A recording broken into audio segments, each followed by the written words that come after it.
Okay, Mr. Chairman, we are now live.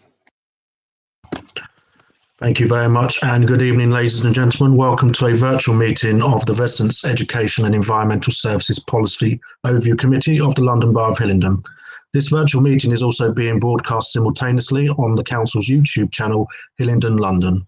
My name is Councillor Bridges and I'm the chairman of this meeting. The key role of this committee is to monitor the performance of local public services within its remit and hold in-depth reviews on topics of residents' interest. We engage with a range of external witnesses in our activity, which can include community groups, residents, and subject matter experts. Where we identify areas for change or improvement, we make recommendations to the decision-making cabinet. For those present during the meeting and intending to speak, please note that you'll be filmed and any statements that you make will be recorded and made public. So we're going to online housekeeping. So before we start, some important points to raise. Please ensure any mobile phones around you are on silent. If you are wearing a headset, ensure your microphone is away from your mouth to avoid noise. Please keep your microphone muted when not speaking and then unmute to speak. And only one person may speak at a time, and I as chairman will call those to speak. And with that said, I will now have the attendance roll call. For councillors, please, first with the Vice Chairman, Councillor Morgan. Good evening, Mr. Chairman. I'm present. Thank you very much, Councillor Vardia.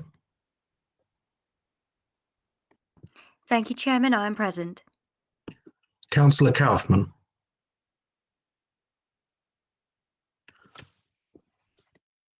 Councillor Chapman.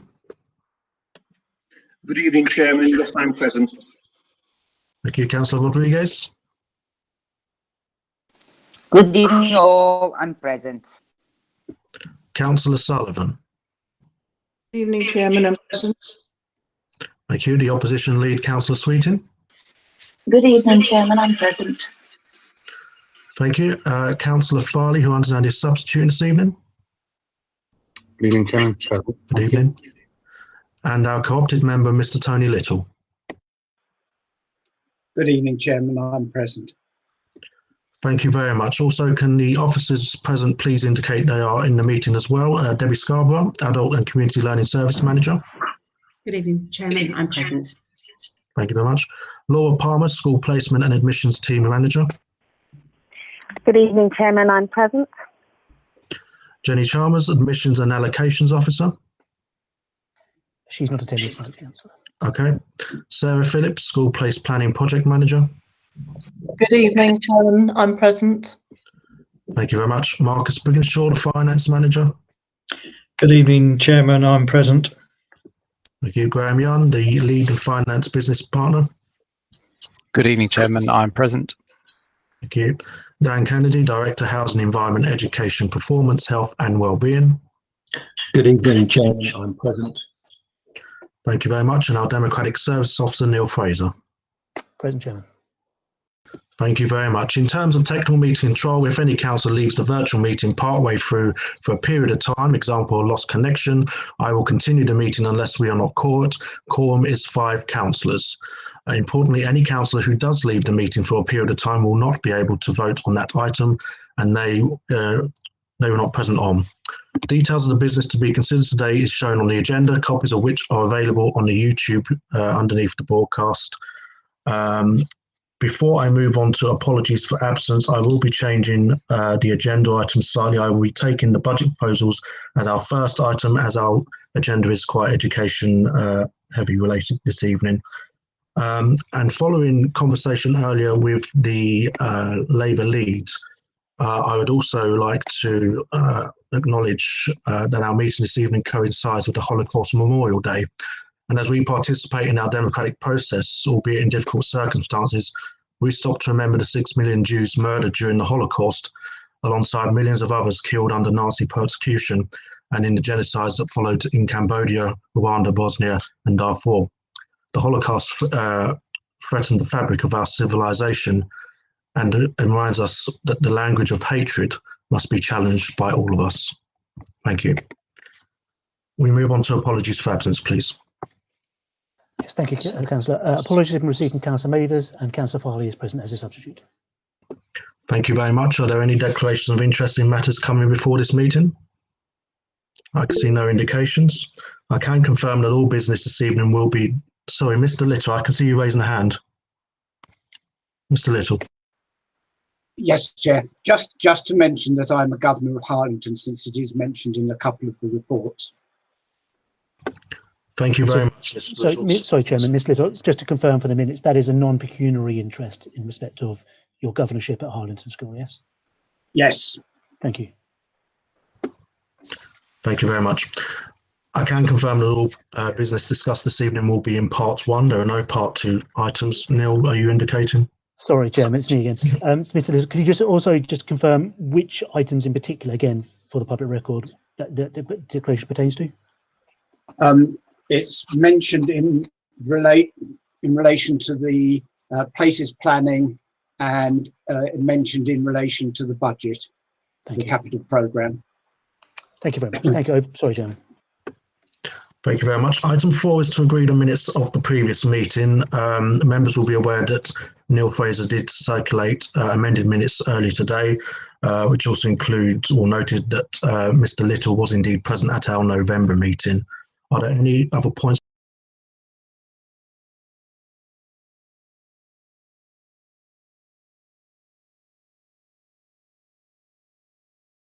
on the minutes? If not, can we do them as correct, please? Of the first page of the minutes.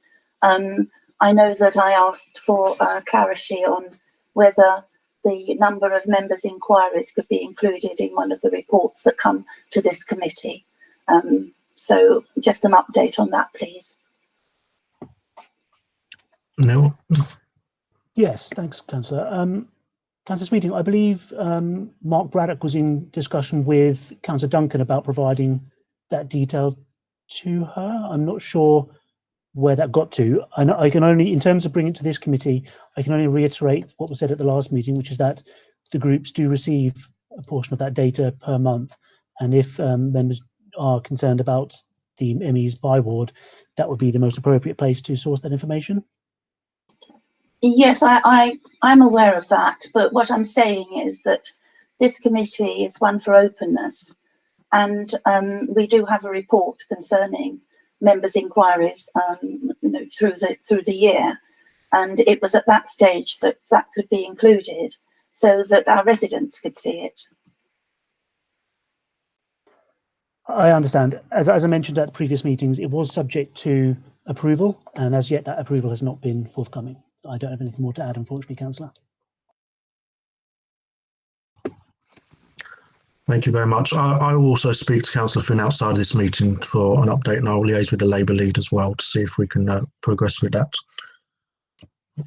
I assume other than that, the minutes are agreed. Yep, thank you very much.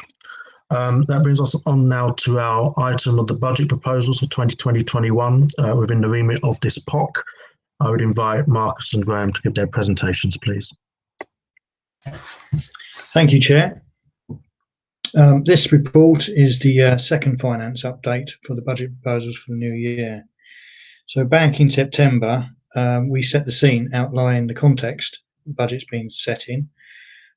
Following the December Cabinet meeting, which agreed a set of budget proposals for the new year, we are now out to public consultation. As part of this process, we are attending all the Policy and Overview Committee meetings to run through the changes to the budget in those areas.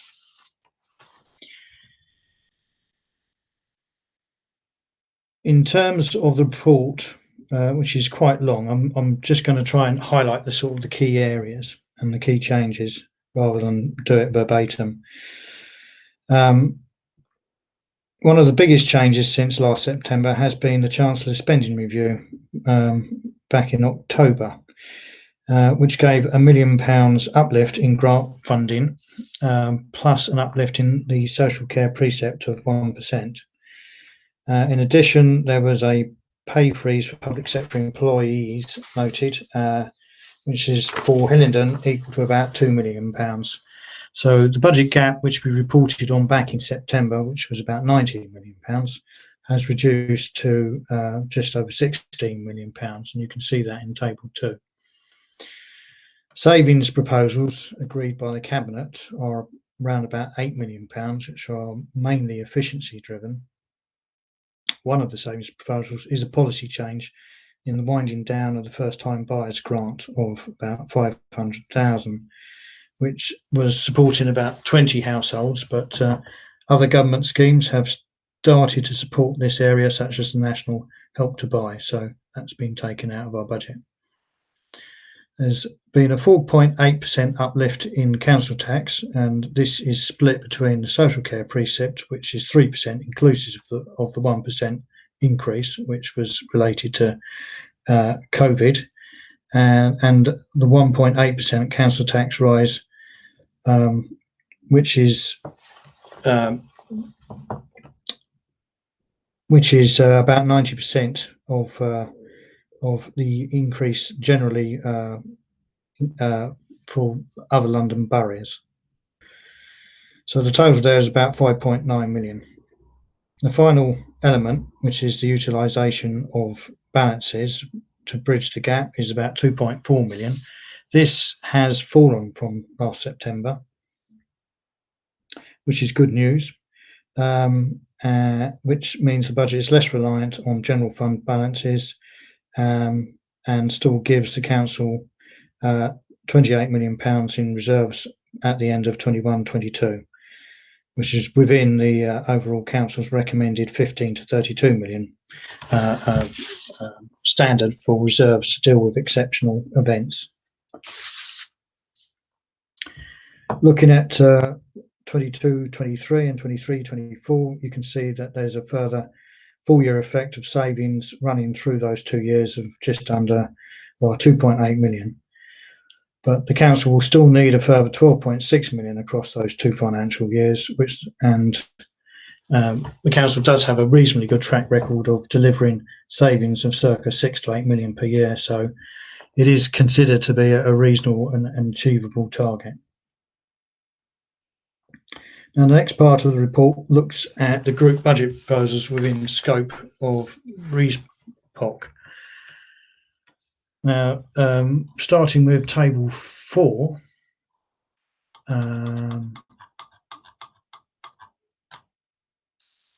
which shows a budget base for the 2 sort of education and community services and building services and transport of 31.2 million as the start point for the 2021 budget.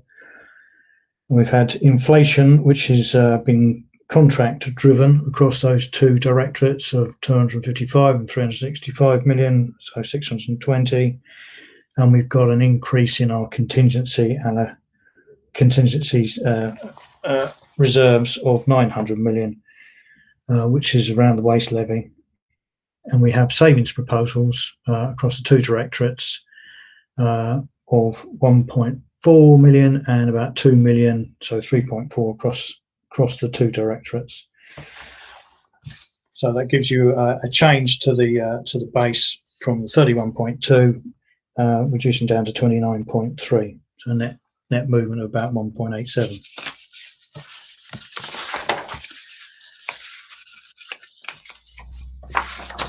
The development and risk contingency, which you can see a figure for within that table for, is a provision made to manage the risks associated with the volumes and market volatility of the waste disposal levy contracts. And this has been sort of informed by our own waste contracts that we hold, and with the consultation from West London Waste Authority as well. The report also notes one priority growth item of about 50,000 for domestic abuse issues. Plus there is also a note that we do hold an earmarked reserve for any new emerging issues for growth items as well. So savings within the table, table 4, as mentioned a moment ago, are 1.4 million for the environment and education and community, and 2 million across building services and transport and business improvement. So across environment, education and community, the 1.4 We have proposals for green spaces, sports and culture expected to deliver 1.1 million worth of savings, which is based around income generation and commercial and service transformation. So we have a whole range of much smaller proposals there, stacking up to that 1.1. So, for example, the library's operating model, within that figure that we've got 250,000 saving assumed, and we have savings against golf, 137,000, and universal youth services of 100,000, etc. We also have a saving from the planning service, or resulting from the insourcing of the TerraQuest planning service of 95,000. And also within environment and education and community, we have fees and charges increases of about 184,000, which are sort of detailed in a sort of separate section below in the report, but that gives you the reconciliation back to the 1.4 million. So building services and transport savings proposals of £2 million worth. We have proposals for waste of 725,000, which again is sort of spread across a number of areas for waste. So you've got trade waste development of 150,000. You've got income from bulk waste, 200,000. We've got food waste recycling, 110,000, and waste bags, 50,000, disposal costs about 180,000, which stacks up to the 725,000. It's interesting to note that waste recycling in particular for food waste is potentially a very big win for the authority and for the waste services, as residual waste costs £125 per tonne. Mixed organic and food waste is £50 a tonne, but if you can segregate that food waste, you only pay £10 per tonne. And given that about 40% of the residual waste contains food waste, there's a huge opportunity for the authority there.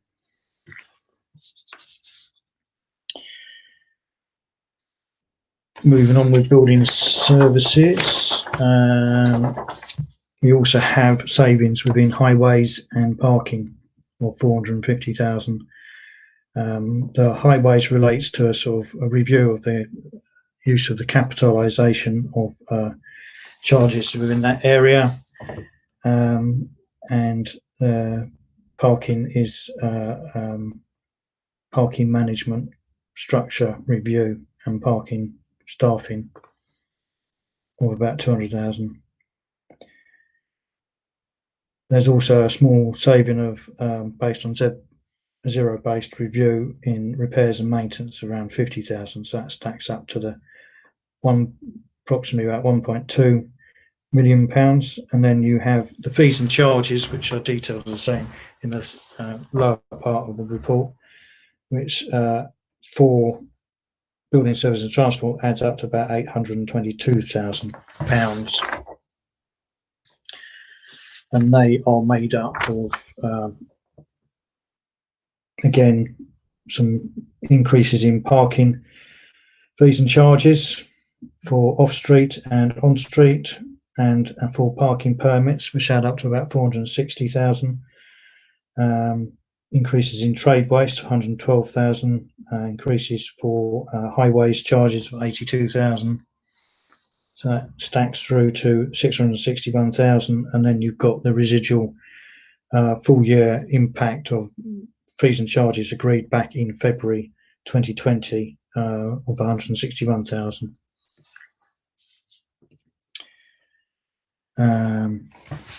Yes, and I think the next part of the report notes the changes to the capital programme, where the biggest change there has been the removal of the theatre development which was originally in the programme at 43 million. The school's capital position's also been updated to include an increased contribution for the rebuilding of Harlington School. We're now going to contribute 6 million, which is an uplift on the original anticipated costs of about 1.5 million. We've also adjusted for the basic needs grant, which was assumed originally in the capital programme at about 2.2 million, but we didn't receive any in 2020. And there's been a reduction based on the forecast need for a school place planning in the temporary classroom of about 2.8 million, but we still have budget in the capital programme to provide for 4 new FE classrooms in next year.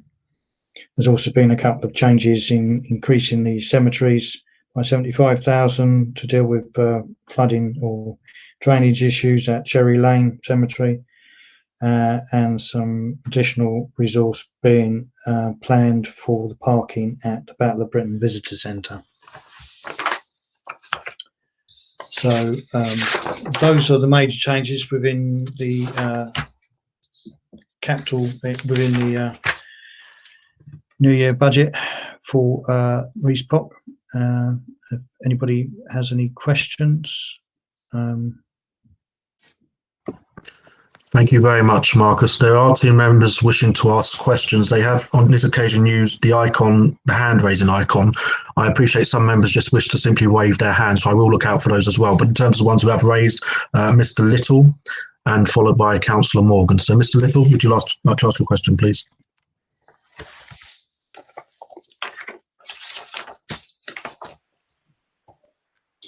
Yes, yes, Chairman.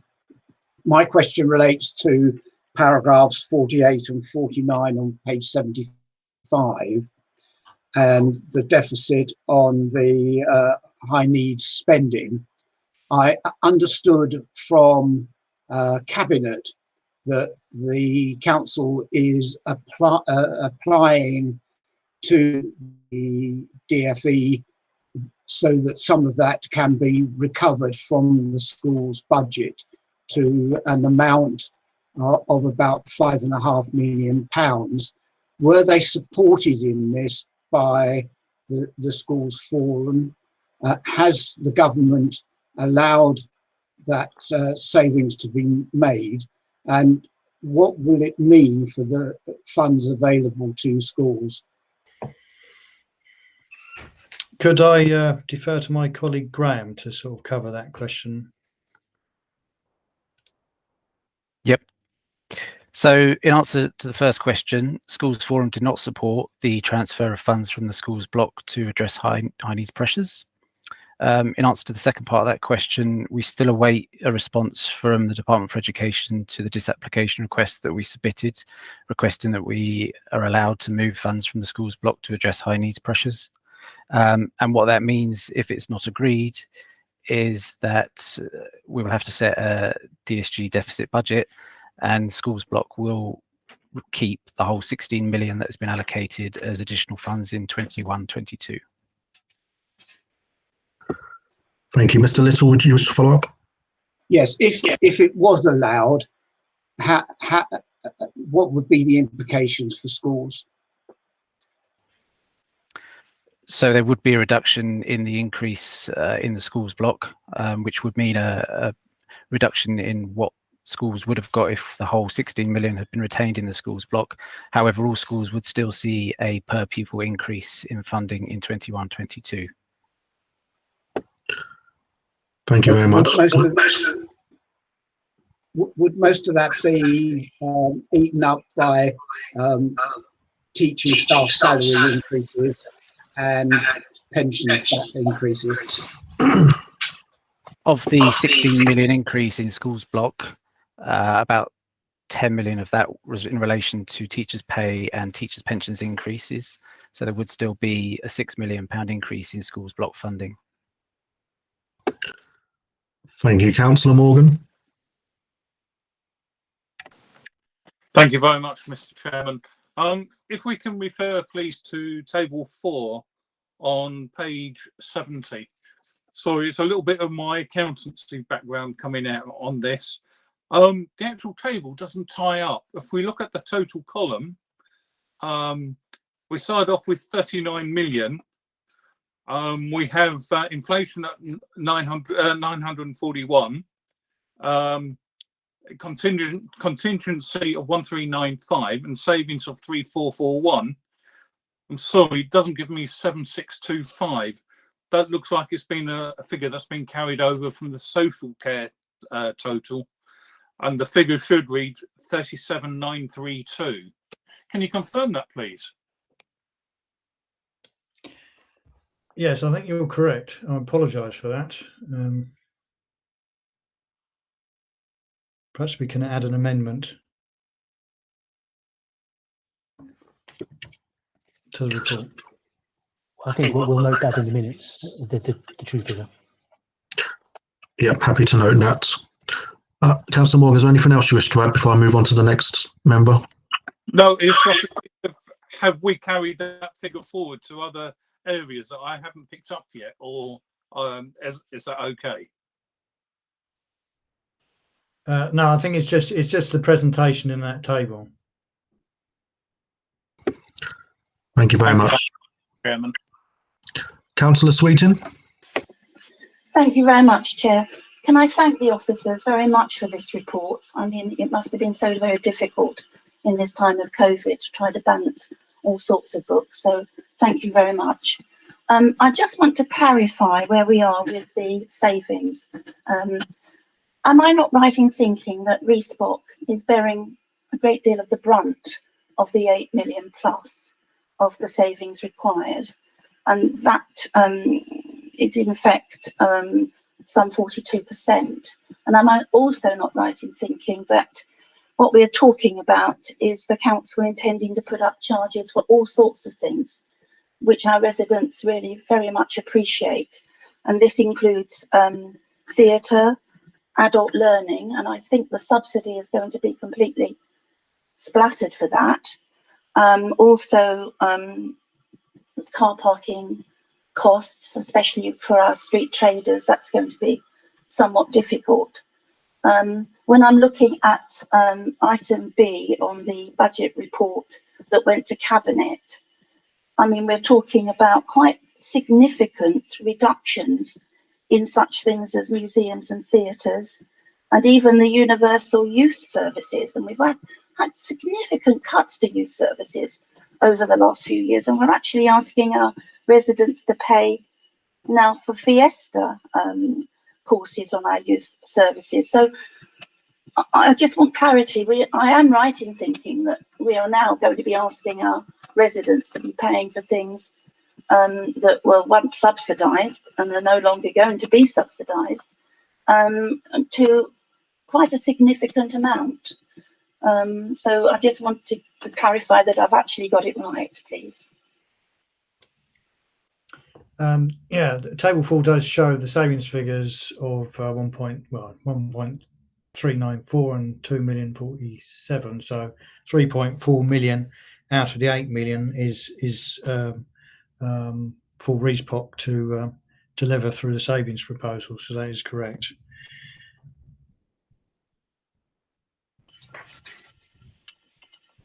I have a follow-up question. But yes, Councillor Sweeting, please go ahead. Thank you very much, Chair.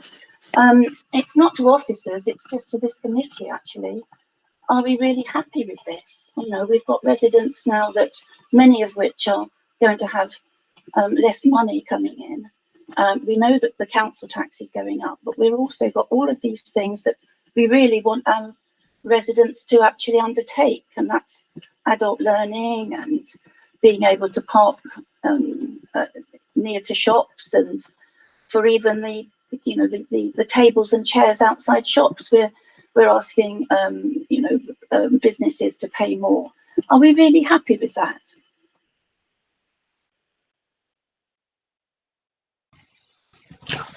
I can see no other members wishing to contribute on the back of that.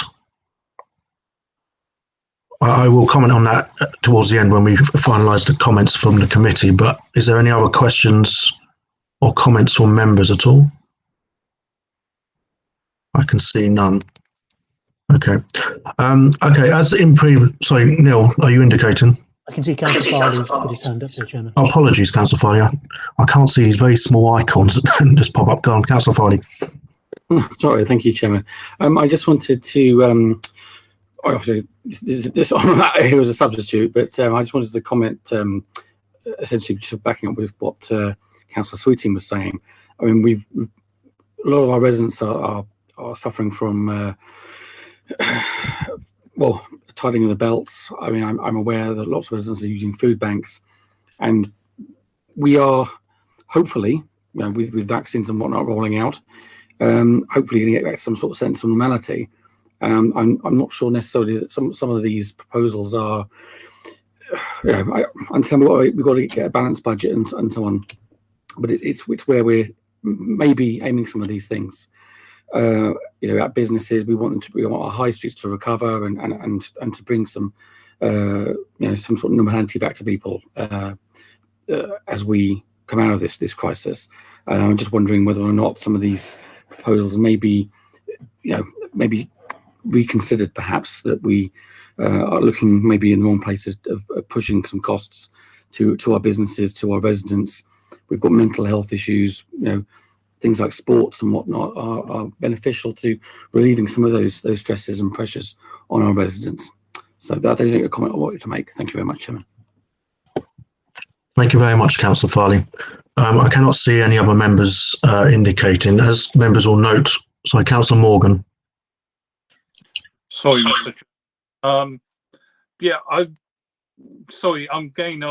just noticed that on table 1, page 64, the figures for the total savings requirement is taking 41,288. It should be 44,288, and there's a missing 3,000 on the current MTFF. That will bring us back down to the 25,216. Am I right in thinking this, guys? Marcus or Graham, do you wish to comment? I'd have to check that. So, yes, I'm not sure. I don't really want to do a reconciliation in the middle of a POP committee. But can you take that and that specific bit of detail? Yes, Mr. Fraser, did you indicate? Yeah, thanks, Councillor. I'm aware that we were looking, as always, to agree the committee's comments on the budget to take forward to Cabinet as part of that report. However, in light of some of these errors in the report, I'm wondering whether, in this instance, as a one-off, we should allow Marcus to provide an updated set of figures early tomorrow, with a view to then the chairman and the Labour lead, chairman agreeing the committee's comments in consultation with the opposition lead. I don't know how the committee feel that, or if they feel that it's perfectly acceptable to agree the figures now, if they feel these errors aren't material. I'm happy to have clarification outside of the meeting if the Labour lead is also willing to participate in that. But if you wish to finalise in this meeting, I'm also happy to do that. So I'll take steer from members. Councillor Chapman. Thank you, Chairman. Very happy to delegate it to yourself and Councillor Sweeting to decide outside the meeting once you've got the accurate figures. Thank you. Thank you. I'm happy with that as well, Chair. Okay. Just to be clear, what would be agreed would be that the chairman would have final say of the wording. However, that would be under consultation with Councillor Sweeting. In previous years, Neil, the Labour leads had raised concerns and they were minuted at the time, so there was a public record of it. If it is delegated outside this meeting, I assume Councillor Sweeting may have some issues you wish to raise, which she would probably want on the public record. So I don't know how we would go about. Would we put that to the next meeting to adopt as within minutes, or? So you're absolutely right. Where in the past, when the Labour members have raised concerns over the budget, we minute that. Did Councillor Sweeting and Councillor Parr have anything to add to these minutes based on the budget in front of them? Bearing in mind that obviously some of the figures were slightly changed, but I think the bulk of the report will be unchanged, particularly the areas of where the savings are being directed. So is there anything further that the members would like me to say publicly now for the benefit of the minutes now? If not, we can move ahead with the recommendation to delegate. Councillor Sweeting, your hand is up on the screen. Do you wish to comment? Yes, I do.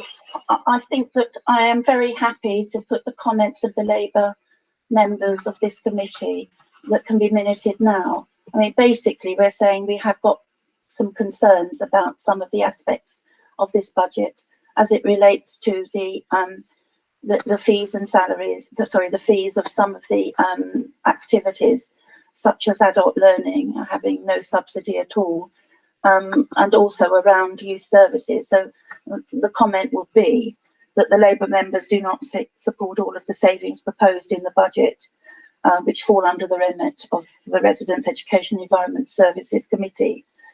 As some of the savings hit hardest in this area relate to areas that our residents are needing to continue to use.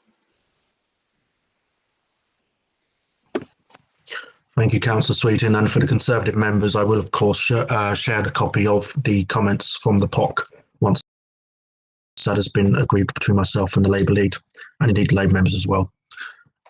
Thank you. Mr. Little, are you indicating, or are you just waving at me? Your mic's on.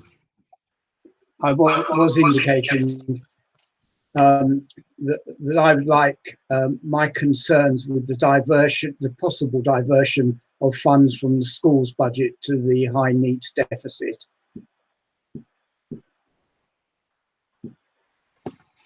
Thank you, Mr. Little. Neil, can you confirm that has been noted? Confirm, Chairman, all of those comments will be in the minutes.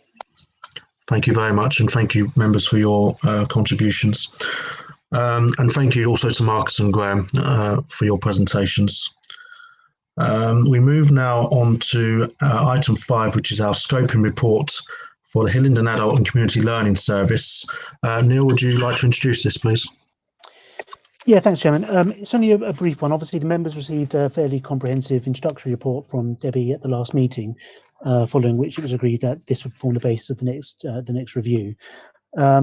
This scoping report, like all scoping reports, provides further background information, some suggested background reading, and also provides a proposed steer for some of the areas that the committee might like to focus on once the information gathering sessions actually get underway. So I won't regurgitate the report. Hopefully you've all read it. And I'd welcome any comments or suggested amendments. Thank you, Neil. As members notice, this is the scoping report. In terms of actual questions, that will become further along in the witness sessions, but is there any points on the scoping report that members wish to add? I can see no indication. So, Mr. Little. Thank you, Chair. It was a relatively small point, but it strikes me that the uptake of the service is quite modest. Is it possible that we could cover whether we would be able to find ways of stimulating demand for these services? Happy to add that in, Neil. Yeah. Councillor Sweeting.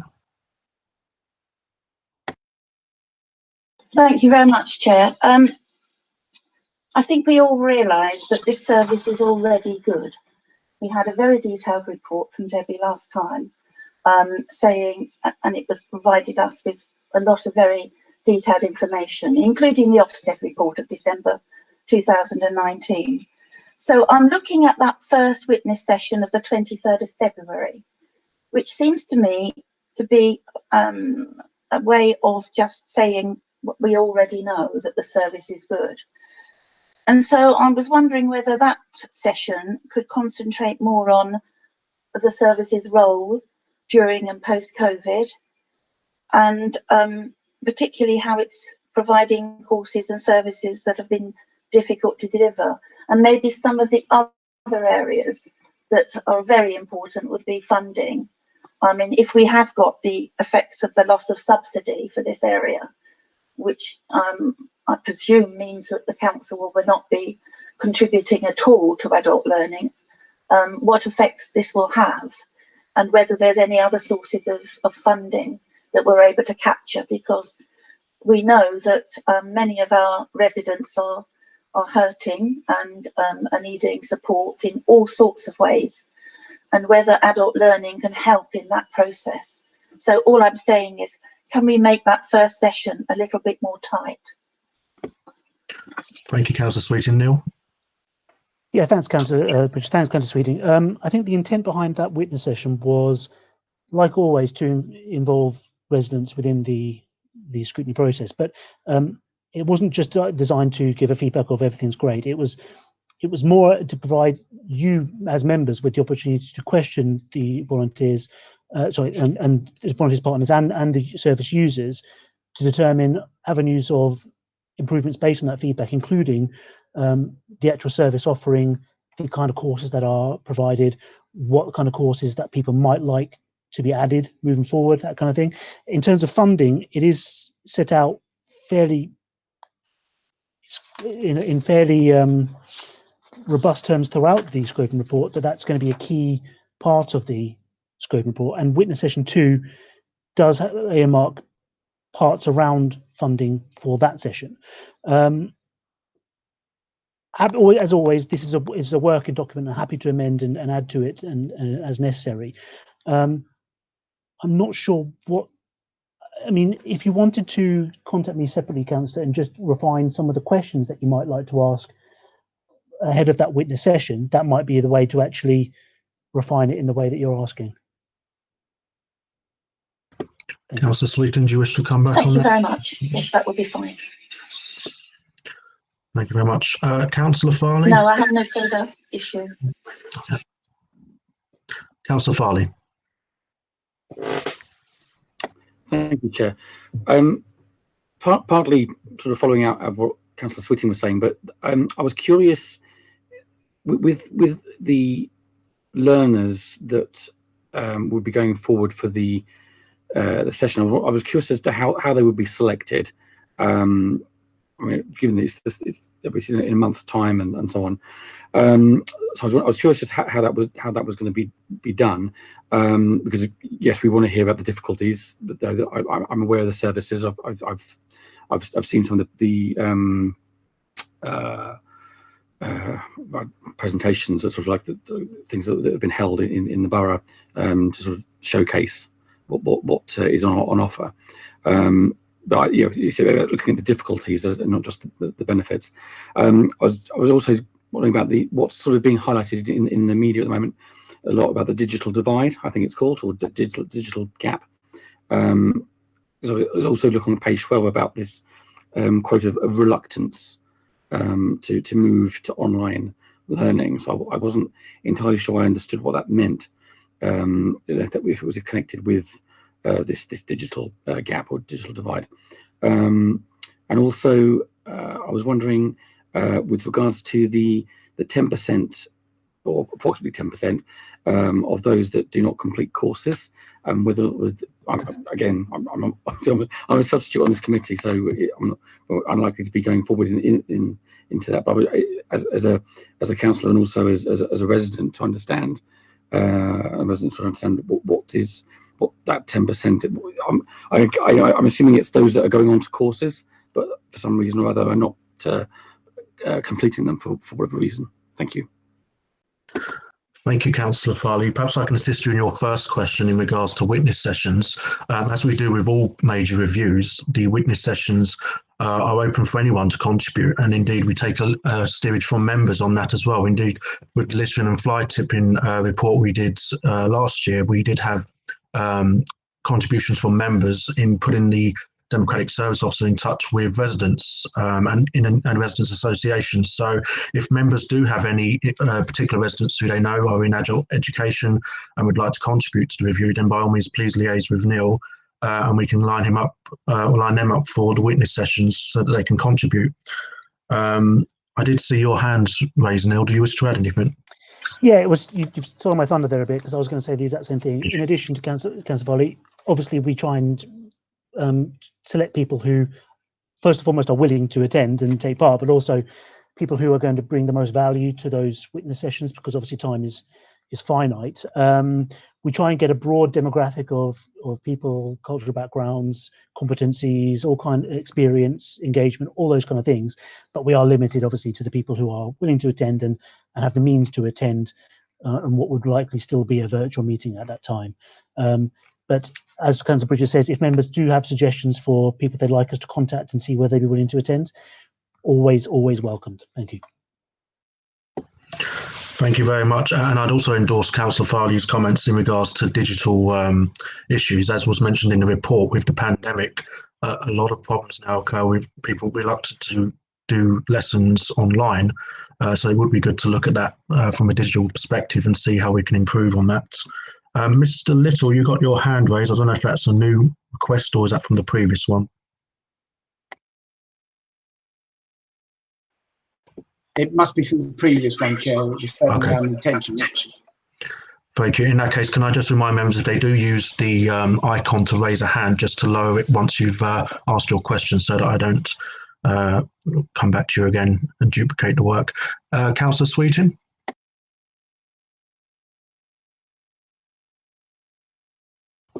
I'm sorry, Chair. I've made that digital boo-boo there. So you was another culprit as well, was you? Minus, Okay. minus points for me. Right. Noted. Okay. Right. Thank you very much for that. So I assume we'll note that, and we look forward to the witness sessions at the next meeting. Item 6 is the changes to the elective home education policy. Good evening to you, Laura. Are you online? I am. Thank you, Chairman. Oh, thank you. If you feel free to give your presentation when you can. Thank you very much. So I believe that you've all received the supporting information for this item in regard to November's Cabinet report and also my report for this committee. So I'll take you through that report now. Before I start, just to say that during this verbal presentation, I may refer to the acronym of EHE for Elective Home Education. Okay, so just to start off, to give you a bit of background, is that my team, which is School Placement and Admissions team, have been responsible for elective home education in Hillingdon since July 2015. And the team have a real focus on developing relationships with parents that home educate and ensure that all communication is delivered to positively engage and support families. But the local authority also has a duty to establish whether suitable education is being provided, but do not actually have a role in assurance of this. But every child has the right to a high quality education and a safe learning environment, and Hillingdon must do everything possible to support this right. So we have in Hillingdon, as well as nationally, experienced a significant increase in elective home education as a result of COVID-19. And it's vital that we have a policy that's current and fit for purpose. So the EHE policy sets out procedures to enable Hillingdon to comply with its duties towards children and young people living in Hillingdon whose parents have elected to educate them otherwise than at school. So it's published for parents, schools and other agencies who have an interest in elective home education. And the purpose of this review was to look at the current policy and in particular to examine the balancing of both safeguarding issues and the rights of parents who choose to home educate their children. Now, some of you may remember this, but the policy was last reviewed in 2012 by Hillingdon's Policy Overview Committee. But since then, and more recently, the Department for Education have released new guidance, so departmental guidance for local authorities and also guidance for parents. This was published in April 2019. So we have used these publications to bring our EHE policy up to date. So on the 12th of November 2020, the School Placement and Admissions team requested Cabinet approval to consult for 6 weeks. And that consultation ran from the 16th of November through to the 27th of December. And this was agreed by Cabinet.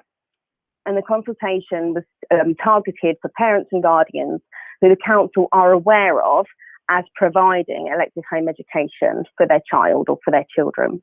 And we were seeking their views on the changes to the policy. So it was proposed within the Cabinet report that I, or members of my team, would attend this meeting this evening to seek your comments and incorporate these comments into the follow-up Cabinet report that is due at February's meeting. So I'll talk about the key points that were considered within the review. So there were changes to the layout and the continuity of the policy. There was a proposal for dedicated social care involvement and support when a child has an open referral to social care. And there was also the introduction of a flow chart which would show the process followed by our EHE officers once we receive notification of a family wanting to home educate their children. So I'll give you a brief overview of those three changes. So the layout of the policy, the current policy from 2012 is now outdated, and the layout could be considered as quite difficult to follow, making it quite complicated to understand. So we are proposing to remove repetitive sentences and ensure that the policy is clear, effective, parent-focused, and misinterpretation cannot be made. The new section that we're proposing, which is the dedicated social care involvement and support, where a child has an open referral to their service. So as I mentioned previously, due to coronavirus pandemic, we've received an influx of requests for people to be removed from their school role to be electively home educated. And data from yesterday, when I ran the report yesterday, indicates that 324 pupils are receiving home education in Hillingdon, and that's who we've been notified of. So this is currently a 43% increase on pupils recorded at the same time last year. But it's worth noting that this number is fluid. It is probably a difference to what was in the Cabinet report because it changes on a daily basis due to new cases opening or closing home education cases. So as a result of this as well, it's brought a real focus on amending the policy to incorporate a new process to follow when if safeguarding concerns are raised regarding a child who's receiving home education. I won't go through exactly what that structure would look like. It's in the policy, and I'm happy to answer any questions on that afterwards. The introduction of a flowchart, as I kind of mentioned already, we wanted to include this to provide clear guidance, the clear steps that will be taken by the local authority when a parent makes the decision that they want to home educate their child and cease attendance at school. So again, the flowchart was within the proposed policy that you should all have access to. So the proposals were reviewed by the Borough Solicitor, and the policy and any alterations have been made following his advice as well. The next steps for this policy would be, as I mentioned, to go back to Cabinet in February, and we would seek approval of the proposed changes, and if agreed, the changes would take effect immediately. The recommendations for this committee this evening is to review the proposed policy and changes provided in the Cabinet report in November, and for you to provide comments which can be included within our Cabinet report in February, and also to consider responses from the consultation. Now, I can tell you that the local authority received no, so that's 0 responses to the consultation. And that's quite interesting because most local authorities, when they've changed their policy or implemented a new policy recently, haven't consulted their residents, but instead implemented changes without a consultation. Whereas for Hillingdon, we felt it was really important to engage our EHE community to ensure that the policy supports families and expectations are clear and transparent and parent-focused. So every home education family was written to, informing them of the policy changes. And we also reminded families again in December within our home education newsletter that we send out termly. And Hillingdon also consulted with all of our schools, but we didn't receive any responses from them either. So at this point, I would welcome any questions or feedback on this item for the agenda, please. Thank you very much. I'll invite questions and comments from members. I might just add one myself quickly, if I may. I'm not a massive fan of political correctness, but on page 37, it seems to be very heavy towards one gender in specific. It's not very gender neutral. It always refers to him and he, and I was just wondering why there was an emphasis of doing that rather than just being a bit more gender neutral. No, that's absolutely fine. It's generally how it's referred to in DfE guidance, but there's no reason why we can't be more gender neutral in our policy, so I can absolutely take that on board. Thank you. Councillor Morgan. Thank you very much, Mr. Chairman, and thank you, officers, for a detailed report on this. I do like the idea of flow diagrams because it does make it a lot easier to understand exactly what's going on. So thank you for doing this. But I do have one question on this flow diagram, the process of elective home education. It's got on the second box, the head teacher notifies local authority by completing a notification form following discussions they have with the parents. That could be a very, very difficult discussion if the parents are looking at removing the child because they have big disagreements with the school and maybe in particular with the head. Is there another process that, you know, perhaps they can go through that doesn't involve going via the head? Yeah, I can certainly take that on board. I think the head teacher was included because we wanted schools to continue to have some form of ownership for that and take responsibility. And we wanted it to be aimed at a very high level so that schools could be clear that there's no intention of off-rolling. But there's no reason why it couldn't be another member of the senior leadership team or perhaps the designated safeguarding lead at the school. So I can think about the wording of that to make that a bit more flexible. So I'll take that on board. Thank you. Councillor Morgan, do you wish to add anything else? No, that's fantastic. That's all I have on this. Thank you very much, Mr. Chairman. And thank you, Laura. Thank you. Councillor Sweeting. Oh, thank you, Chair. All of this is very reliant on head teachers reporting any child that's going off roll. What happens if, for example, we've got lots of move-ins and move-outs from our borough? Some areas have got quite a lot of turbulence in respect of that. What happens if a family move in, they've not applied to a school, so as far as the authority is concerned, they don't know that a child exists? So how do we capture those? There may be only a few, but if the parents are not applying for a school place initially, that has safeguarding concerns writ large, I would have thought. Yeah, you're absolutely right. That this is a concern, and as a result of that, we've recently developed an education safeguarding task and finish group in Hillingdon, which has representatives from the police, from health. So we're looking at our collective partnership working to ensure that these gaps that you've mentioned, amongst other gaps that there may occur, that we are strengthening our processes and working with other partner agencies to ensure that where possible we're picking up on any cases like this. And it goes hand in hand with children missing education as well. And as well, across authorities, we have very strong networks. But there may be instances where they may be new to the country, for example, as well. And it might be that a GP, for example, is the very first person that comes into contact with that family, recognises that the children within that family statutory school age.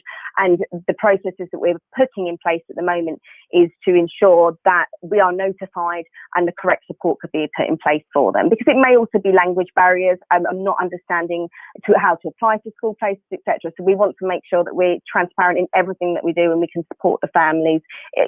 Not all families may want to engage with us, but we will start the process of trying to engage and trying to provide them with information that will help their home education journey. So we're looking at that now as a safeguarding education partnership group. Thank you. Councillor Sweeting, do you wish to follow up? Yes, I do. It says in the report there are no financial implications to this report, but as the officer has already said, we have a 43% increase in the number of the youngsters that are seeking home education, or their parents and guardians are. So I worry that we are having a stretched workforce on this, especially if we're dealing with the safeguarding of youngsters. So this would concern me, and I don't know whether we can put that concern to Cabinet, because we need to ensure, even if it's only a little bit of extra funding, that we are covering all aspects of the safeguarding issue here. Thank you very much, Councillor Sweeting. Neil, I don't know if there's anything we can do by way of putting it to the Cabinet, or indeed liaise with the Cabinet member for comment. Yeah, I'm not sure, Councillor, because the report details the proposals. The proposals are deemed not to have any financial implications. What Councillor Sweeting is discussing is something separate to the proposals, which is an increase in applications for EHE as a result of a variety of societal issues, including COVID. That isn't part of the proposal. That is a separate matter, but obviously linked.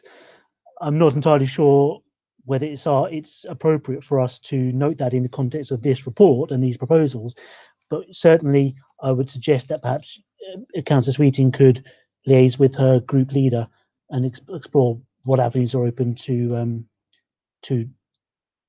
putting that forward to the decision makers. Or indeed their lead on the executive scrutiny perhaps may be able to comment and ask the question. Okay. It just seemed logical that if you've got so many extra children to monitor, that there will be a need of more officer time. Thank you, Councillor Sweeting. Mr. Little? Thank you, Chair. I had 2 or 3 comments. The first one relates to the flow chart. As previously indicated, not everybody comes into this by a head teacher initiating the process, and it may be that those parents who have ideological concerns with school and never want to have their children educated outside the home don't have in this flowchart a place to start. So I take on board Councillor Sweeting's safeguarding concerns, but I think as a practical issue separate from the safeguarding concerns, that the flowchart ought to indicate an alternative starting point as well as the head teacher. My second point relates to the drafting of the policy itself, and particularly the introduction section.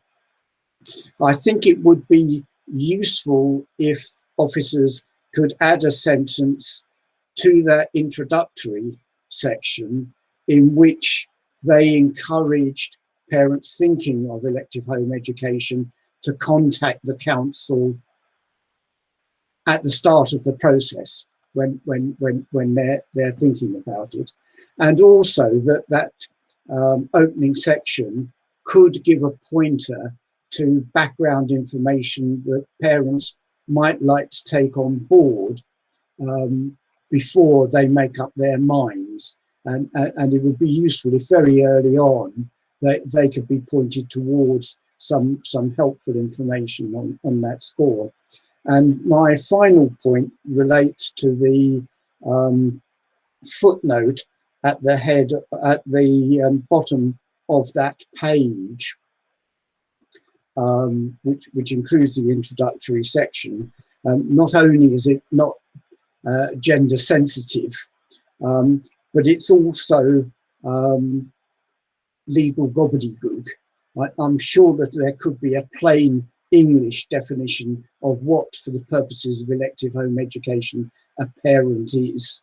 And it does include women as well as men, and it does include girls as well as boys as the subject of it. But I know it's probably legally correct according to the Act, but something that was much more clear in English would be very helpful. Laura, is there any comments you wish to make? Oh, Mr. Little's left. Yeah, all good feedback. I take on board everything that you said. The alternative starting point from the flowchart makes perfect sense. And we have a lot of information on our website and guidance packs for parents, so we can certainly make reference to that for parents to be able to access when they're considering it as an option and who they can make contact with.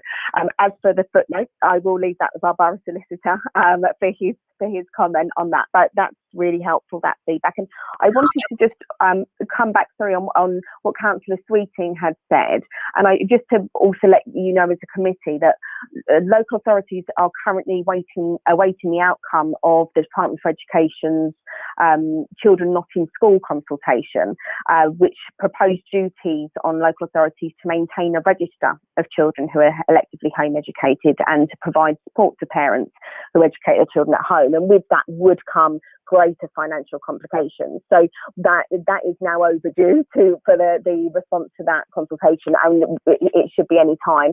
So there may well be changes ahead, much greater changes ahead in regards to seeking or gaining financial support from central government to be able to support our EHE community further in the very near future. And I will of course keep you updated as we're alerted to that. Thank you very much. We did lose Mr. Little. I don't know if he's back. Oh, there he is. Mr. Little, did you have a follow-up? I don't know if you heard the answer in full. I'm afraid I didn't hear the answer in full. I heard the end of it, the reference back to the borough solicitor. Okay, I will invite you, if you do have any other follow-ups, do you wish to ask them now before I move on? No, I think that's probably fine. Okay. Mr. Neil Fraser, sorry, did you indicate? No, it's all right, don't worry. I'm cautious time's marching on now, so I'll bring this to a close. I did see Councillor Sweeting's hand up. I don't know if she wants to finish on this item for us and then we'll move on. Your mic's not working. Isn't technology wonderful? I just want to thank officers for the report, and I would be interested in the report that any additional funding coming from central government on this issue. Thank you very much, and thank you, Laura, for your attendance this evening. If you wish to leave the meeting, please feel free to do so, but thank you for your presentation. Okay, we move on now to item 8, which is the quarterly school places planning report. Good evening to Sarah and Dan, who'll be speaking this evening. Whenever you're ready, please give your presentation. Thank you, Chair. As this is a regular report and most of you have gone through them before, I'll be quite brief in the presentation. The main point in it was to present to you the October roll figures, which are interesting because we didn't have a summer collection last year. And what it does highlight are some changes, but I really do think it's important to stress, and you can see it really in table 1, that Hillingdon still has a very large number of pupils. It's still the 7th largest borough by pupil out of the 32 in London, and more than half of our schools are pretty much full in every year group, and you know, most of our schools are successful. I think that's really important because we rightly look at the issues that need fixing, but a lot is successful and is still successful even at such a difficult time. However, one of the points is that there is this slight drop in the number of primary and age pupils and nursery age pupils. But really, I have to say it, and it's an overarching theme now for this issue of school places, that COVID has led to greater pupil movements in and out of all year groups in schools, and in specific schools more than others, but with families moving in and out and around the borough, it does mean that our previous trends and forecasts are not as applicable this year.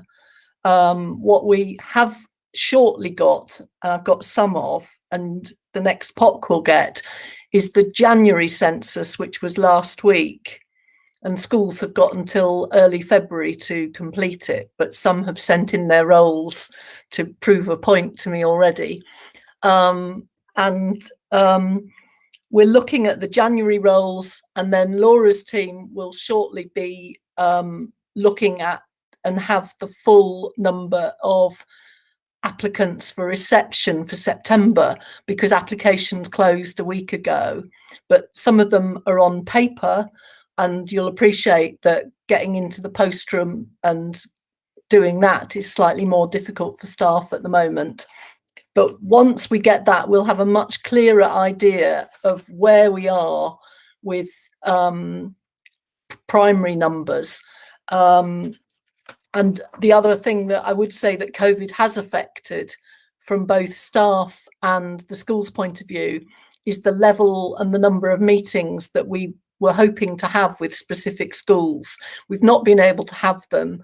I feel uncomfortable about naming schools when we haven't been able to talk to the head and the governors, and that I haven't been there. There is a limit to just looking at them on Google Street View to sort of understand issues. So it's one reason that you haven't got such a detailed report as you wished for. But I think you'll understand that this is not the time to be upsetting unnecessarily school staff. I would say that we are progressing the most urgent matters. We're developing plans still, but we will talk things through with school staff and heads and governors and the lead members, and there won't be any surprises. I would be worried if anyone watching thought that something radical was going to happen in the middle or just after this pandemic.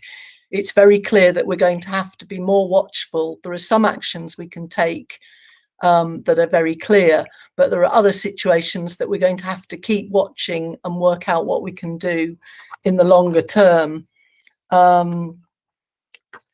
particularly on the issue of the primary surplus places. But having said that, many of the primary schools are finding that that's not a problem at the moment, that they've got some extra classrooms for keeping pupils in smaller groups and so on, even though that wasn't a planned thing.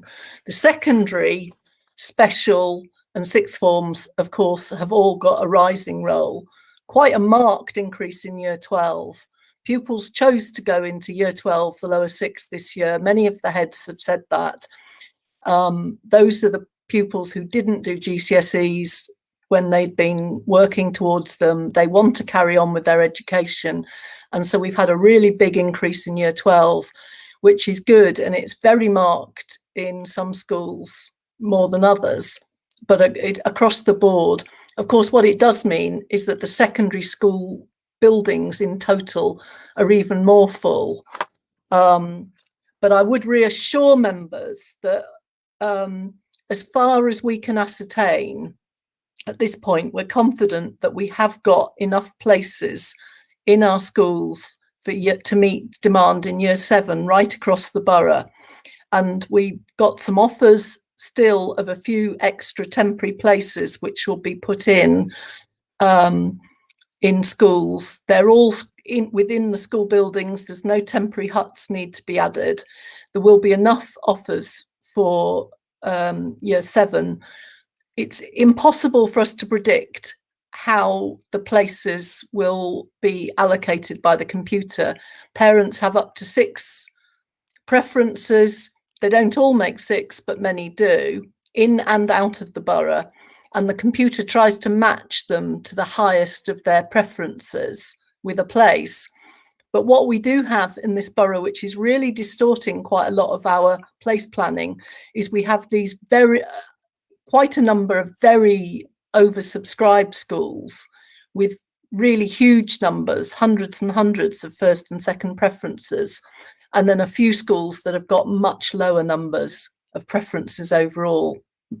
And that means that we could end up with places in an area of the borough that we don't have pupils after the computer has matched everybody up. But the computer matches around 95% of places available to the preferences made. So it's only about 5% that are made after that, where we just look at, well, where have we got spaces, where have we got pupils, and we have to make them an offer to the nearest to their home. But we will be able to do that in year 7 for September, as in all previous years. Then there is a concern that our special schools are full, that although the rate of rise in applications and pupils needing special schools isn't as dramatic as it was last year, but it is still rising, and it can be difficult to match everyone, and we're looking very closely at that and options. I think that probably at that stage I will leave it and take your questions, because I know that there will be some. Thank you very much. I will invite members to ask questions. Just on a technical matter though, Mr. Kennedy, Councillor Radio and Councillor Kaufman, you've been cut off at the bottom there due to my toolbar, so I may not see the electronic hand go up. So if you can just give me a physical indication that you wish to speak, I will of course put you down on the list. Councillor Sweetin. Well, can I thank the officers very much for the information on the 14 primary education planning areas, but they raise as many questions as they're solving, and I don't envy you your analysis of this, but I have got quite a few questions which I know is probably not going to be able to be answered all this evening. So I was wondering if I can put them to you, Sarah, in by way of an email. It's basically just asking, for example, area 9, Yedding. You've got an 87.5% reduction in a number there, which there must be a reason for that. And just to help with my figures, yes. Sorry about that. But there are several others, but I don't want to, waste the committee's time on those. I would have found it easier to actually analyse if the capacities were not added up through all of the schools. I mean, okay, Harefield was easy because there's only one school or 2 schools in Harefield, but it would have been easier to actually analyse if we had the same as we had in table last time for area 5, for example, when we were dealing with Ricelip Gardens. And my big question is, are there going to be some schools that will have their PAN reduced, and what sort of time span is there for any information on that? We've got some work. We've got some officer workshops planned and briefing notes for the lead member on that. But I think, in short, there are some schools that PANs can be reduced, and some of them are academies that are showing interest, and they're ones where they are like Ricelip Gardens, which Cabinet agreed the proposal a week or so ago, where they are now operating at more than one form below what their PAN is. And the case is absolutely straightforward.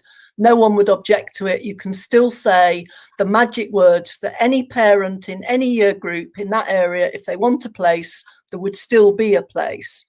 The difficulty we've got is a lot of our surplus places are in less than a whole 30. They're in 10 or 15.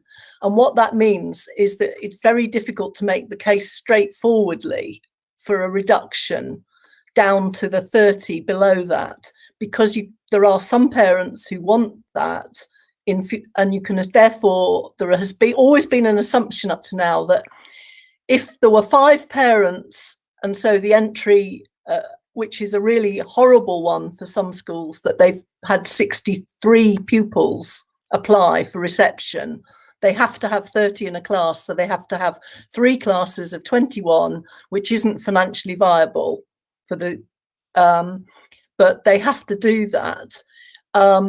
Now, the assumption has always been that if you've got the 63, you might have 63 next year, even if you only had 58 for a few years. Now, with other London officers, planning officers, we've talked to the DfE and said, look, there's signs that COVID is creating even greater vacancy levels to our east and into inner London. And it's right that parents have got a choice, but what we've got is some parents travelling quite a long way to add those 3 pupils in, which then means that every child in the school is sort of disadvantaged. And at worst, the school gets a deficit, and at worst, that affects the overall position of the financial position of the council. So we are looking at ways of doing it. We can make some. I'm certain that we can make some. I won't name all them probably at this stage. I do think in some other cases we have to be talk with more than one school and say, look, we're going to have to agree something in this area between you. And sometimes it'll be a community school and academy, or 2 different academies. So it's slightly different. And then the other thing is all the schools down our eastern border where there's gaps. I'm going to be talking with colleagues in Hertfordshire, Harrow, Ealing, Hounslow, because if they're thinking of making a change, we can't all have schools that are have got the same level of vacancies and nobody jumps. And it may be that it takes some years then to have a local consultation, you know, to get an agreement or to do it. But that's where we're in principle, I think. Yes. Do you have a supplementary, Councillor Sweeting? Yes, we need to go back to the school organisation plan arrangements, don't we? Anyway, coming back to secondary places, will we be told about the schools that will be taking bulge classes? And will those bulge classes, recognising that the numbers are all over the place, but will those bulge classes allow for some flexibility in respect of the 5% wriggle room that we've been talking about subsequently? And when it comes to the SEND places, there needs to be further information that we were provided with about additional SEND capacity, because this impacts on our mainstream schools that are taking additional SEND children, and especially some areas that some schools that are taking significant numbers of SEND children and maybe do not have the support available for those SEND children in those. So it's about SEND and it's about bulge classes, please. Okay. What we do is write to all the secondary heads and ask, and the DfE will only allow schools that are graded good and outstanding to add extra places. But I do write to all of them in the interests of transparency and ask them, are they interested? Would they have the capacity to offer? And what would be the numbers? And in secondary, the larger the schools get, the more that they're not just in units of 30, because they tend to have 30 in a class for some subjects, 20 in a class for others. So some of them have offered 20, some have offered 30. And then I've liaised closely with Laura, and we've picked at the moment the minimum number that we think is necessary. And then we will also, and that is a necessary figure to include enough places for the wriggle room through the year. We don't want to have too many. We don't want to create bulge classes that are right next to schools that are struggling. So it's been quite difficult with the offers that we got, but we think we've got there. And then there are some schools that we're not taking them up. And I've just written to them to say, at worst, if lots of pupils return after COVID to the borough and after the airport opens and employment takes up, we may have to have a second bulge class that doesn't open for September, but we might need it later in the year. And that's why I'm feeling more confident that we can cope. We've still got places to fill in other schools. So think it'll work for secondary. We'll be confirming the names later. We need to see exactly how as the computer, just as it starts. And we did take a decision. A decision was taken not to give the names of which schools, because we decide very late which extra schools to put extra places in. They're quite small numbers of places, but we don't want to distort parent preferences even more, so that they decide not to apply for a school that they really want. Do you see what I mean? Because it's not helpful for a school that's already got 300 first preferences to just get more. So we're not doing it. We're adding the places to popular schools, but not the most popular, if you see what I mean. So more parents should get one of their top preferences. Is a secondary issue that we hope will be resolved by this, as well as the fact that every child will be getting an offer. Thank you very much, and I just want to congratulate you for the the amount of detail you've been able to provide in this area, especially with the numbers being all over the place.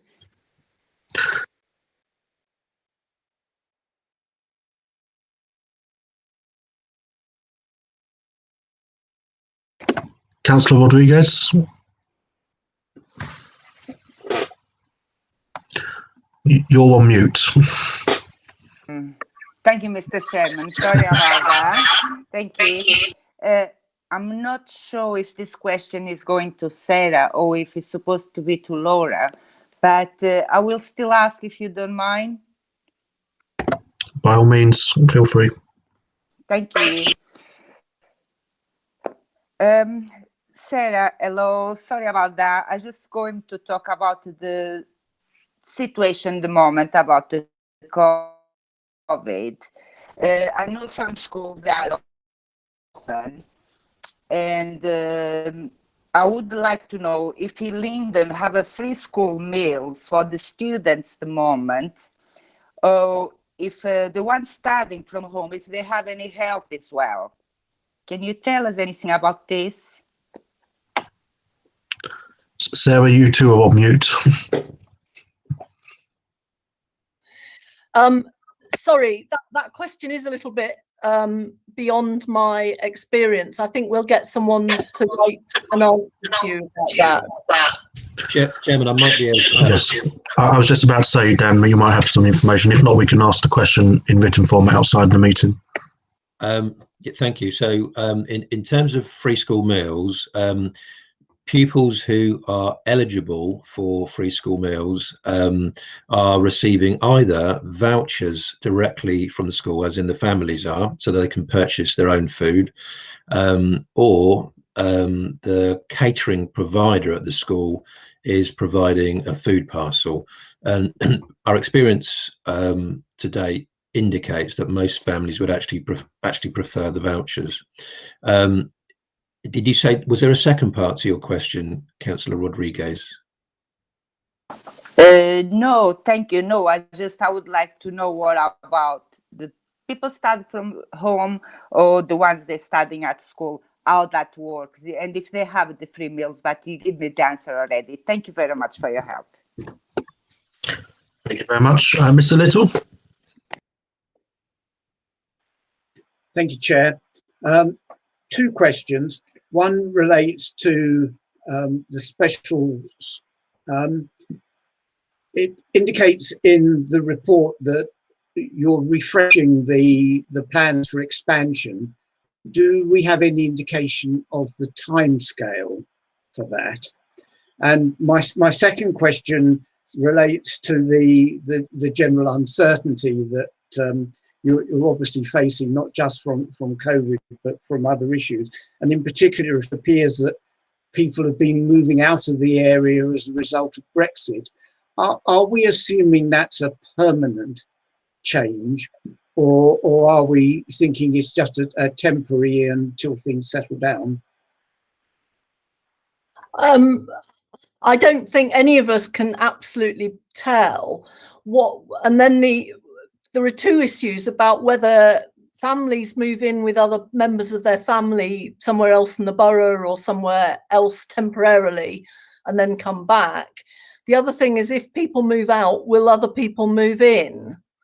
And certainly many of our schools have sent me, well, not many, a few have already sent me their January census roll with the little boxes.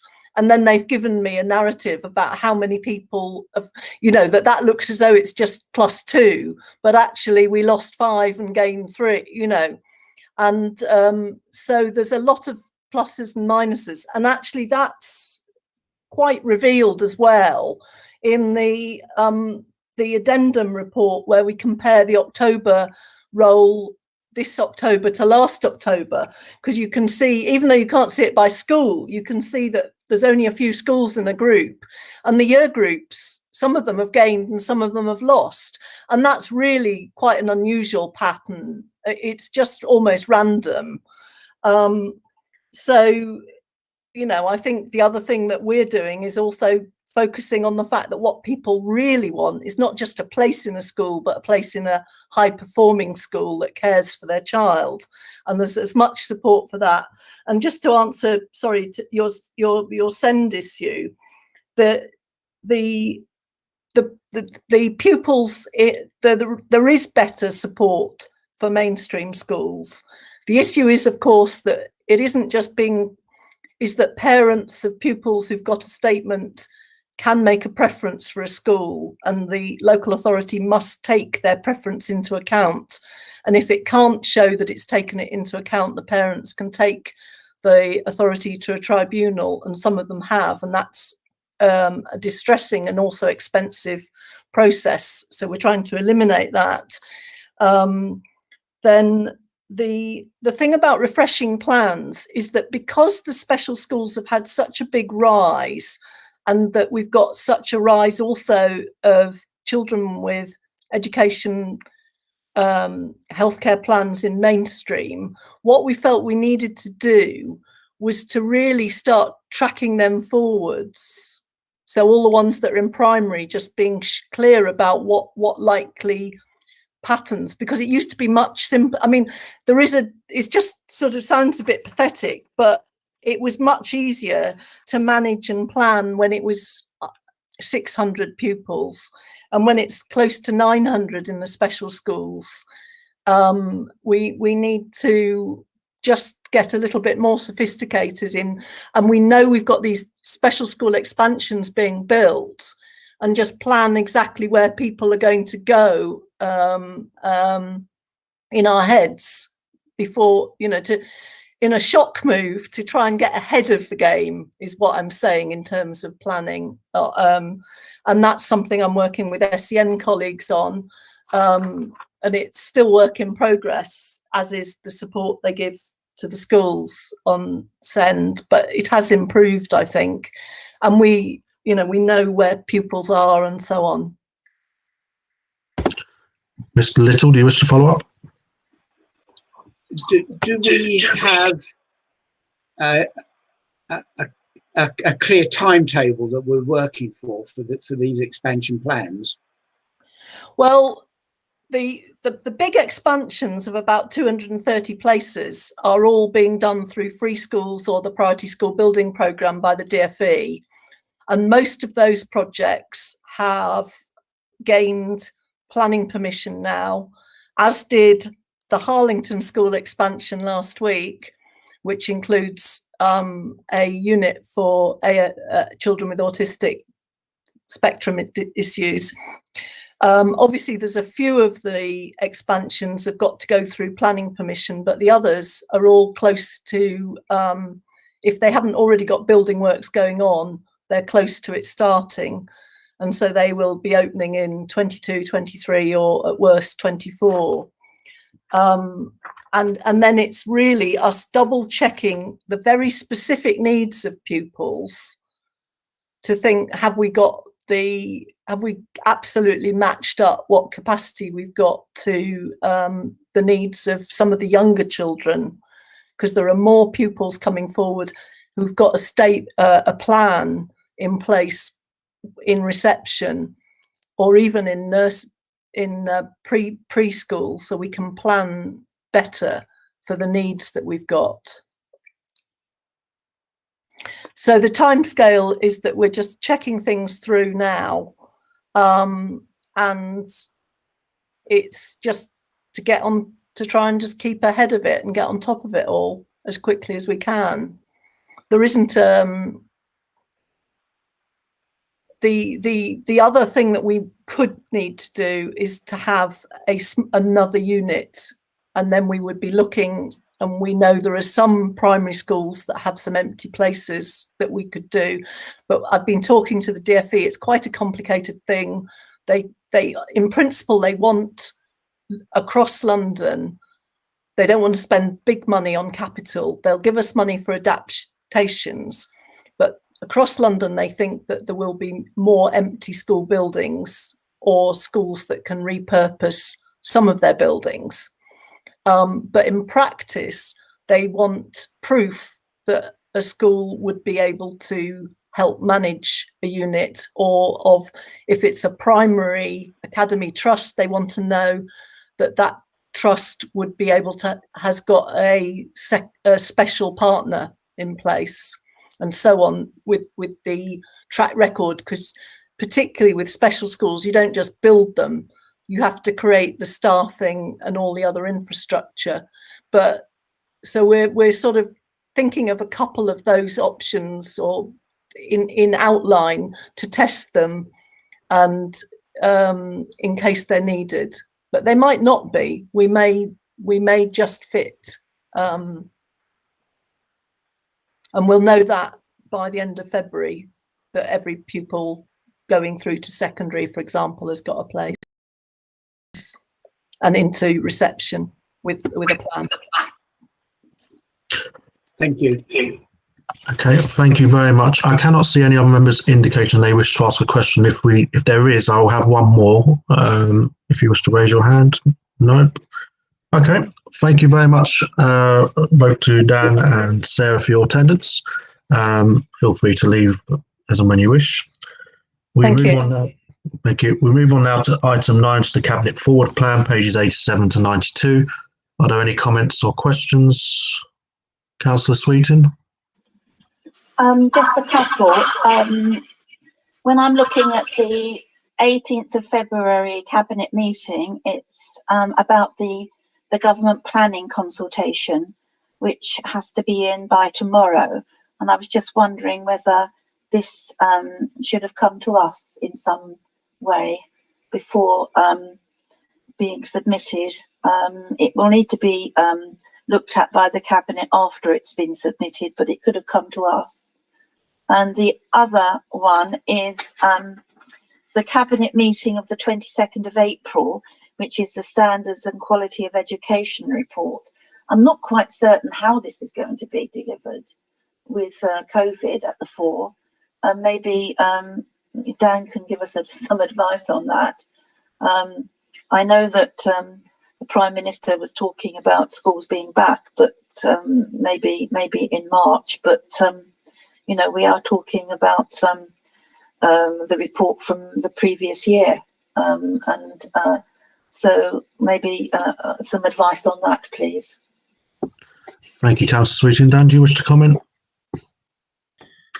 Yeah, I can comment on both, actually. So the planning proposals from government around, or changes, proposed changes to the planning policy and approach. It's been an incredibly complex consultation, and obviously one which could change our landscape, allowing, if agreed, of course, allowing developers permitted rights to make changes to buildings which not necessarily through the planning process. So anyway, it's been incredibly complicated consultation. A response will be submitted on time. That's been signed off by the Cabinet member. but we would welcome, of course, further discussion and to support the committee to understand the implications of the government proposals. And I think we'd be very, very happy to do that. Turning to the second point from Councillor Sweeting about the Standards and Quality in Education report, Councillor Sweeting is absolutely right. There's been huge changes over the last year. We know the tests haven't been sat in the usual way, but the report is wider than just obviously attainment and progress, and so we will be in a position to provide the best report we can. And I think it should probably have a bit of a COVID focus and talk about recovery and closing perhaps an inevitable gap that may have emerged for some cohorts. Thank you very much, Councillor Sweeting. Do you wish to comment? I mean, it's just the government has announced some money for the catch-up, and maybe how Hillingdon will use any money that's coming our way. Yeah. Thank you, Councillor Farley. Thank you, Chair. I realise it's private. Number 18. There's no detail on there specifically about anyone, but I was just a sort of a comment at the end, which is on the final page 92. I'm not a horticulturalist or anything like that, but I'm just wondering whether it's just to make sure that, because it does make specific reference to water supplies and the public. I'm just making sure that we are covering off wildlife and it's the other side of the coin, but is what this issue with these what they call them neonicotinoids and things with pollinators. It's just to make sure that we're covering off the sort of the wildlife aspect and that is factored into the consideration that the leader and the cabinet member make on the contract. Thank you. Thank you, Councillor Farley. I know in my previous engagements with officers, particularly around weed killer and that, they are restricted on the chemicals they can use. I don't know, Neil, if we could get some further information on that for Councillor Farley. I can certainly ask a question. Yeah.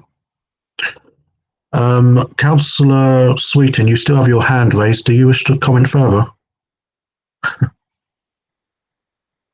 Okay. Very sorry, Chair. Very sorry. I cannot see any other speakers wishing to ask questions, so in which case we'll note that with the comments mentioned earlier, which brings us finally to our work programme, pages 93 to 96. As members will note, it continues to be virtual for the foreseeable. Are there any comments or questions? Councillor Sweeting?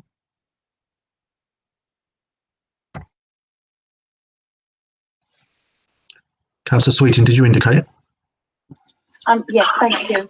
I'm particularly welcoming the report on SIL, which is coming to our next meeting, and ask that it is in fact coming in the same way as we get our section 106, that's by ward. I think this was agreed at several of our planning committees. Central and South comes to mind, and maybe major applications. And it was also mentioned by Councillor Duncan at the last council meeting. So we're hoping to see it by ward.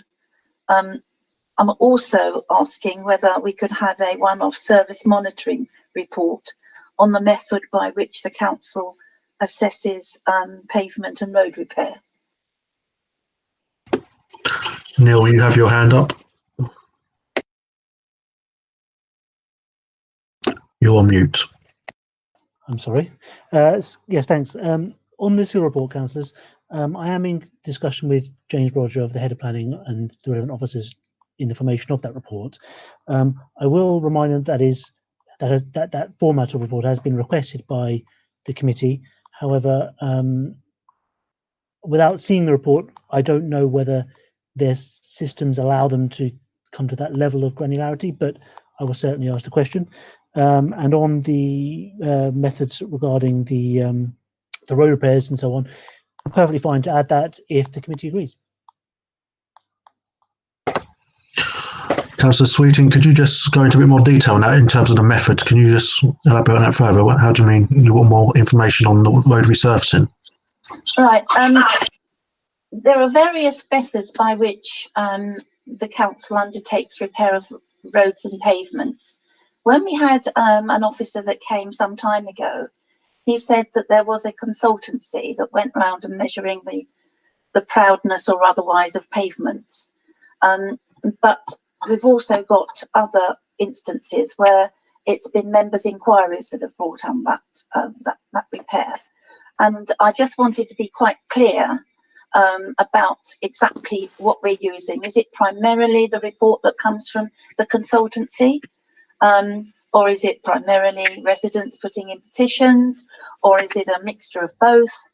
You know, how much is one and the other? Just to clarify matters, because it's been suggested that there's been a lack of proactivity, and that's caused the reason why certain areas have not had roads and pavements repaired. And I'm sure that's not the case. So it would be good to have the actual methodology by which the council assesses the repair of roads and pavements. Thank you, Councillor Sweeting. I know, having visited frontline departments previously, I was aware that there was a highway engineer or some highway engineers that do annual assessments of all the borough's roads. And I think you're right, it's a mix of both the highways department and the political leadership as well. I don't know if members feel the same way, whether they think that justifies a topic item. I know we had them previously. Was it last year, Neil? We had highways in? Or Yeah, sorry, no, I'm not. We've had various reports from people in highways on a number of topics. Nothing specifically around road resurfacing, so I can certainly find out. Okay. Later in the year. I'm sure I recall highways being in the last 2 years when we had a witness, it wasn't a review, it was just an information item. But I'm more than happy to have them back if members feel the need to ask further questions. Again, I take the lead from members. Do they feel that one's necessary? I can see some heads nodding. Councillor Kaufman. I think this would be a good idea, and yes, highways have been in. I think it was Dalton Senate that came. To answer a bit of Councillor Sweeting's question, I think that certainly as far as I'm concerned, more councillors need to be more proactive in this, because they know the patch probably better than anyone else. But, you know, let highways sort of come in and talk about this, because it is important for the infrastructure of each of the wards.